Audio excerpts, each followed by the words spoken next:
ni sans bras, toute la vie de Fatoumata Diaby repose sur ses jambes. Elle fait tout avec ses pieds. Aujourd'hui, Fatoumata se prépare pour partir au marché. Elle s'y met à cœur joie, car cela n'est pas de ses habitudes, faute des moyens financiers. Vivant dans son village de Ngabakoro droit, elle est sans emploi depuis 2 ans, depuis qu'elle a quitté l'école.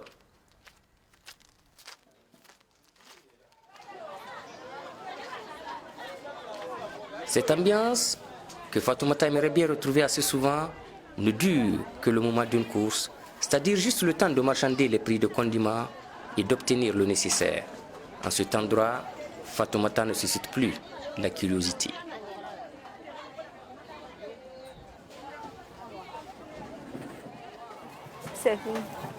Et une fois satisfaite, la jeune mariée de 21 ans s'empresse alors de rentrer. Elle est contente de retrouver son mari, Lamine Keita. En fait, mon mari était dans la famille de mon grand-père à Madinekura.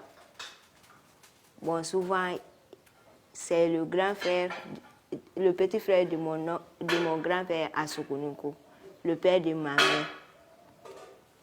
Souvent, mon grand-père qui est à Madinekura, c'est lui. Lui, il le fait commissionner chez nous. C'est là-bas que j'ai vu mon mari. De son époux, Fatoumata apprécie la participation aux tâches ménagères, ce qui n'est pas sans un certain pansement au cœur. Bon, souvent j'ai honte parce que c'est moi qui devais faire tout ça, mais il m'aide à faire tout ça. C'est la vie. Le jeune couple a déjà subi quelques coups du destin. Ils ont perdu leur enfant et tous les deux sont à la recherche d'un travail stable. Pourtant, Fatoumata ne s'est jamais laissée aller. J'ai refusé la majesté parce que j'étais partie à l'école. Je sais ce qui est la majesté. Parce que je vois même dans la rue de Bamako aujourd'hui, les mendiants sont vraiment fatigants. J'ai vraiment mal parce que j'ai perdu mon enfant, qui était mon premier fils. Je n'ai pas d'autre enfant. On ne croirait pas, sans le savoir, que Fatoumata Diaby a dû surmonter toutes ces épreuves. Elle a pu y arriver grâce à son mari et surtout à sa famille.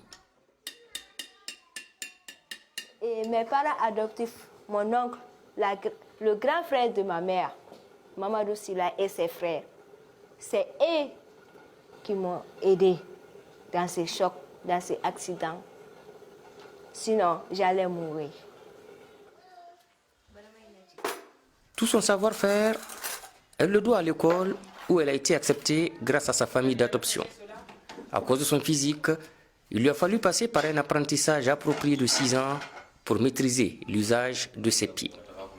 Son ambition ne s'est pas arrêtée là. Elle a fait une formation en comptabilité. Elle n'a jamais reçu de soutien de l'État. Seulement quand elle était enfant, la femme du président l'invitait régulièrement à manger.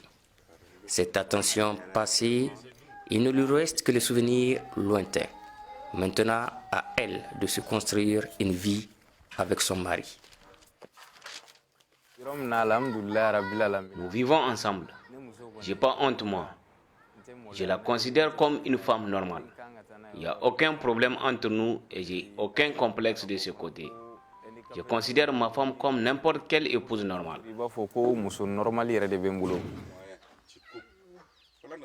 Son avenir ainsi que celui de son mari repose en sa capacité à croire en un lendemain plus radieux.